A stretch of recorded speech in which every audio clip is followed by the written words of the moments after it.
Hope you guys are having just as fun a day as I am having. Well, I guess I shouldn't say that because I've been sick, so I'm not having too much fun, but I'm having as much fun as possible for being sick. Anyway, today I'm teaching you how to make a Fauxbonichi page using only four different supplies.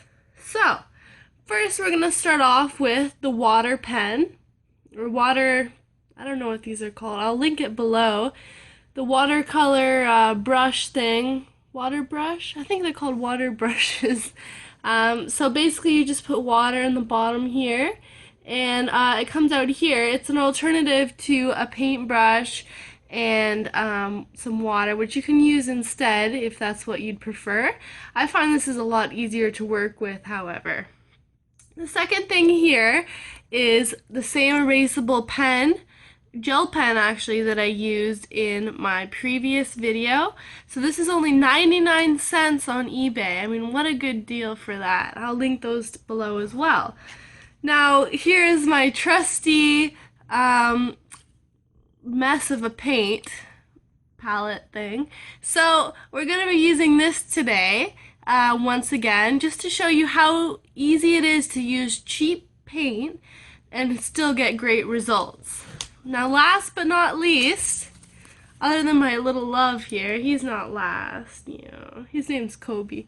Anyway, this is my Fauxbonichi here. I actually made the cover.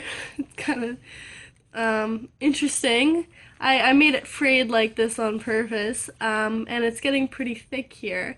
So you're going to need some sort of notebook. I prefer blank pages. You can also get lined. I know some people use lined paper. I'm not a big fan of that personally because I feel like the lines get in the way. I'm using grid paper right now, but I prefer completely blank paper. But again, it's up to you. So we're gonna go ahead and get started. Say hi, Kobe. Hey, go say hi. Go say hi to the viewers. Yeah, he's wagging his little tail. Look at that. Well, let's let our hair down. If I can get it down. And let's get to work. So here we go. There's several ways of doing this. Sometimes I prefer to start with a background, but I think I'm going to do another video on that because that requires some more supplies. So today I'm just going to show you what I do basically for my little doodles to explain what I did during the day.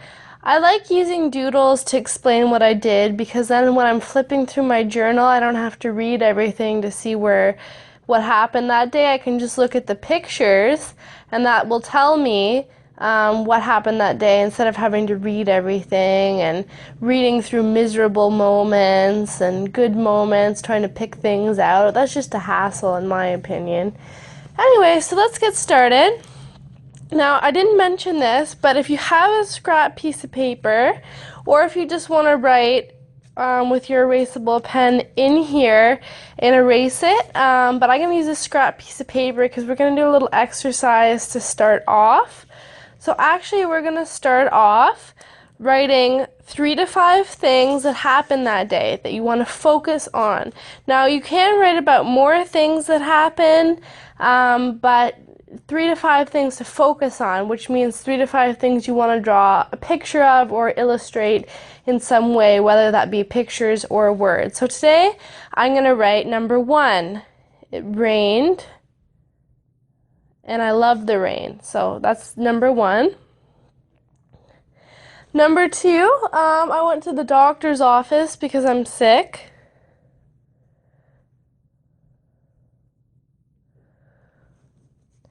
And number 3, I had a personal training appointment. Now I know the last two kind of clash because I shouldn't really be going to a personal training appointment when I'm sick. But tell that to my inner fitness diva. Anyway, so we're going to start off here. So I have the 3 things. Now the reason I had you write these down is because sometimes I feel we get too focused on hurrying to the next item that's in our head and then you just scribble things down, or you don't take the time to write or draw properly because you don't want to forget the next thing.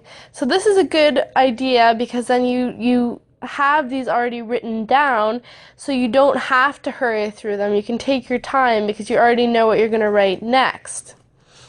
So starting off with the raining. Now I like to do bubble letters as well, so I'm just going to write I,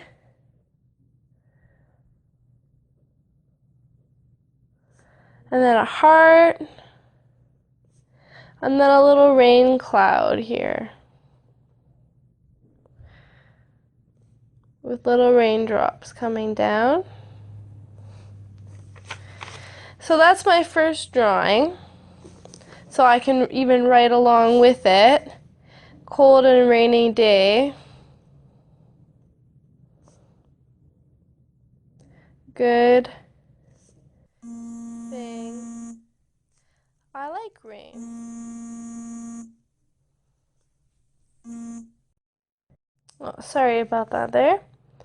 Okay, and now for number 2, the doctor's office. I'm just going through this quickly, but you guys can spend more time. Again, I use this exercise to show you not to go through it quickly, and that's what I do, but oh well.